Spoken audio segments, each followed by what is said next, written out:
This is a short video just to introduce to you the idea of partial strumming and I give you a first exercise to work on this.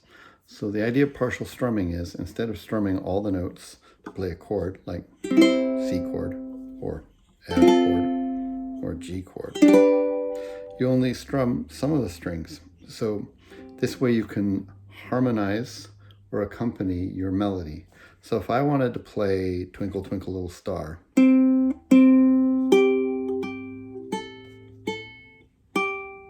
right, then I would only partially strum the strings up to the point where the melody is. Now, in this case, so this is an open string and a third string and then open string again, but the chords are going to change. So the original chord is C. You'd be like, twinkle, right?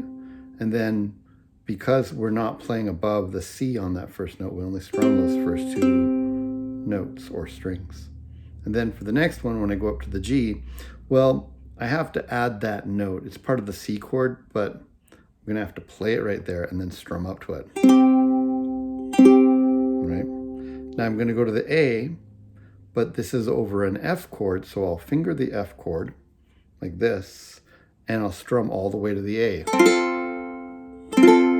And then I come back to the C chord on the G note, so I'll put my finger on the third fret of string 2 and only strum up to that string, right? And I can keep doing this so that when I go to my, I think it's an F chord next, I'm going to only play to the F.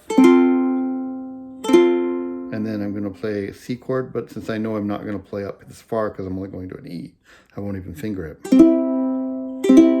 And then this is really a G chord for here. Who you are. But since the note is the D, I really only need to finger to there. And then, right? Now, some people have more success initially just, strumming the chords up to the certain part. So I'd play this and I go, and I'd play the chord plus this note. And then I'd make my F shape. And even though I'm only coming down to the G, I could, get the note above. If that helps you think of that, then when I go my F chord, and then I can finger my C chord, but I'm only going to go to the third string. And then I could finger my G chord, but I'm only going to go to the D on the second string. And then, this is really up to you. I tend to do a combination of both.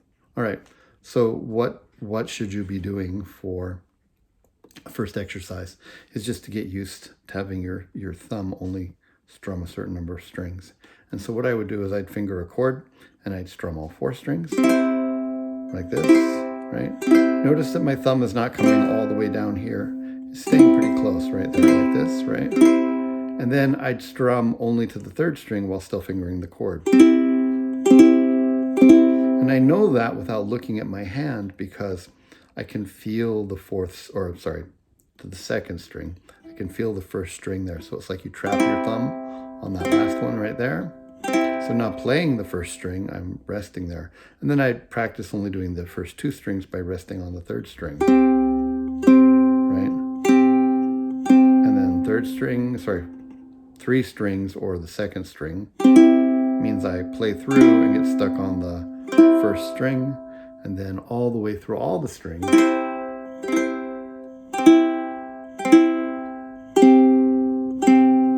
I just practice and be very intentional. I'm not worrying about actually playing a melody right now. I'm just getting used to stopping on after 3 strings, stopping after 2 strings, or playing all of them. And of course I can just play the first one. I can even stop on the second string in order or third string right there. And then I could change chords. And then I'll just play 3 strings, stop on the fourth in the order of my first string, and then I could play 2 strings and stop on my second string right there, or I could play just 1 and stop right there. We just want to do this enough. Right? So if you're looking for something very specific, you can even mute the strings, but I'd play a chord that I'm familiar with, and I would play all 4 strings. I would play 3 strings, getting stopped on the first string or the 4th one in line right there, right? Getting used to feeling that. Or 2 strings getting stopped right there, or 1 string getting stopped right there. Right? Just get used to that.